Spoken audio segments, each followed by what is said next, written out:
Hello, class. So we're working more with finding context, finding unfamiliar words using context clues, okay? What was the Great Depression by Fran Severs?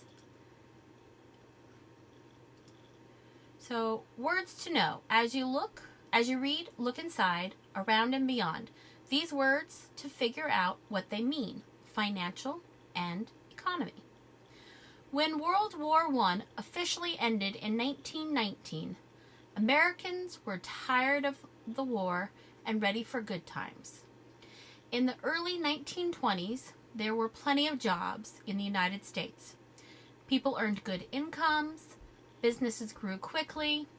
During the Roaring Twenties, American consumers enjoyed spending money. Those who could not afford the most expensive items borrowed money so they could buy now, pay later.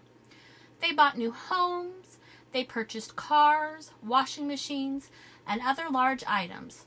They also bought small goods such as toasters and irons. To meet the demand, factories rushed to make even more products. But companies made too many goods and people stopped buying them.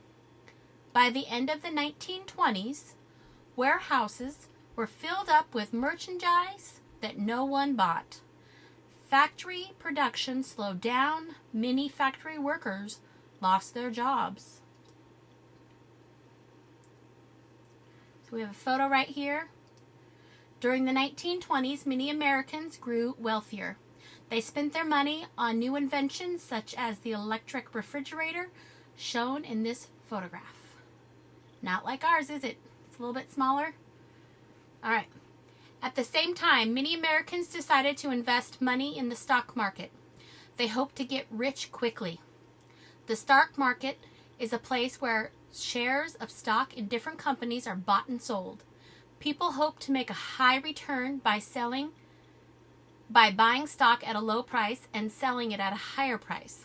From June through September 1929, the prices of stocks soared. Then prices began to dip slightly. Nervous investors began selling millions of stock shares for less than the purchase price, losing billions of dollars. On October 31st, 1929, the stock market crashed. When stock prices dropped sharply, the crash caused panic. People took their money out of banks, and banks were forced to close. More than 600 banks failed in 1929. The stock market crash led to a financial crisis called the Great Depression. A depression is a serious slowdown in the economy that causes people to lose their jobs and businesses to fail. And at the start of the Great Depression, about 1.5 million Americans were out of work. By 1933, about 13 million Americans had lost their jobs. To earn money, jobless people sold apples, pencils, and other items on the streets. They shined shoes or washed and mended clothing for others. They sold their personal belongings. Some were forced to beg for money. Here's another picture.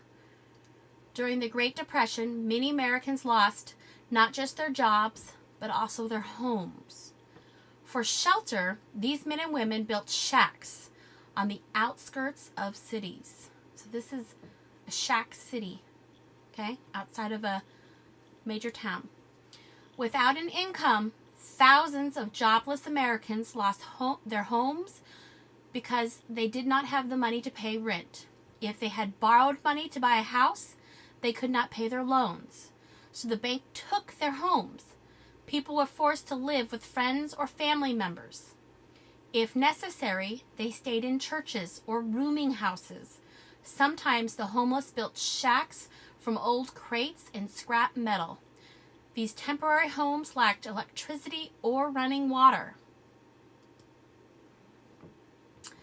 All right, we have another picture. See all those people lined up? In some cities, long lines of people waiting for food were a common sight during the Great Depression. Charities gave bread and soup to people who could not pay to feed themselves. About 2 million homeless men, women, and children drifted around the country. They broke the law by hitching free rides on trains. They rode from place to place looking for work, food, and shelter. Millions stood in lines for free bread or soup that charity groups provided.